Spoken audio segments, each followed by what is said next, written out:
Hello बच्चों, let's read the question. A jet plane is travelling west at the speed of 1600 km per hour. The voltage difference developed between the ends of the wing have a span of 20 meter. If the Earth's magnetic field at the location has a magnitude of 5 into 10 to the power minus 4 Tesla and the dip angle is 30 degree is, here we have given 4 options. Now to answer this question, first we will discuss here the key concept, and here the key concept will be motional EMF, which is given as B into L into V sin theta. B is the magnetic field, L is the length, V is the velocity. इसका मतलब ये होता है कि अगर हम किसी भी मैग्नेटिक फील्ड में किसी भी वायर को मूव करते हैं विद वेलोसिटी V, उस केस में इसके एंड पॉइंट पे EMF जनरेट हो जाता है जिसकी वैल्यू BLV sin थीटा के बराबर गिवन होती है. क्वेश्चन के अकॉर्डिंग हमारे पास यहाँ पे एक जेट प्लेन है जो कि वेस्ट डायरेक्शन में मूव कर रहा है विद 1600 किलोमीटर पर आवर. हमें यहाँ पे वोल्टेज डिफरेंस निकालना है इसके दो एंड के बीच में, जबकि इसकी जो विंग है इसका जो स्पैन है ये 20 मीटर के बराबर हमें दे रखा है. इस डायरेक्शन में हमारे पास प्लेन चल रहा है. जो यहाँ पे प्लेन होगा इसके जो विंग्स होंगे इस तरीके से, इसके बीच का जो स्पैन है ये 20 मीटर के बराबर दे रखा है.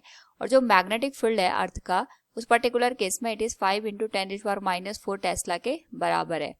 यहाँ पे जो एंगल ऑफ डिप है, एंगल ऑफ डिप का मतलब ये हो गया कि जो रिजल्टेंट मैग्नेटिक फील्ड है ये हॉरिजॉन्टल के साथ 30 डिग्री के एंगल पे यहाँ पे अलाइंड है. So we can say theta की जो वैल्यू होगी 30 डिग्री के बराबर होगी.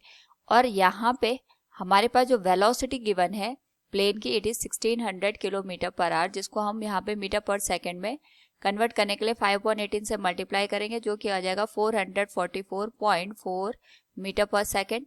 इसके करस्पॉन्डिंग जो EMF की वैल्यू होगी that will be given as BLV sin theta.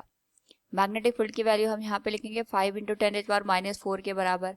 Length 20 metre के बराबर आ जाएगी. वेलोसिटी 444.4 के बराबर आ जाएगी. साइन थीटा हमारे पास यहाँ पे साइन 30 को इंडिकेट करेगा. बेसिकली जो ये साइन 30 है ये यहाँ पे मैग्नेटिक फील्ड के वर्टिकल कंपोनेंट को इंडिकेट करता है कि हमारे पास अगर जो पार्टिकल है या जो हमारे पास जेट प्लेन है वो वेस्ट डायरेक्शन में मूव कर रहा है, तो उसके करस्पॉन्डिंग जो मैग्नेटिक फील्ड है इसका हम वर्टिकल कंपोनेंट यहाँ पे कंसिडर करेंगे, तभी जाके हमें यहाँ पे मैक्सिमम EMF की वैल्यू मिल पाएगी. इस केस में अगर हम यहाँ पे वैल्यू को मल्टीप्लाई करके लिखें तो it will be given as 2222 into 10 to the power minus 3 volt के बराबर. और अप्रोक्सीमेट अगर हम इसकी वैल्यू यहाँ पे देखें तो ये हमें मिलेगी 2.2 वोल्ट के बराबर. So from the given question we can say here the voltage difference developed between the end of wings having a span of 20 metre is 2.2 volt. Option B will be the right answer. Hope all you understood it.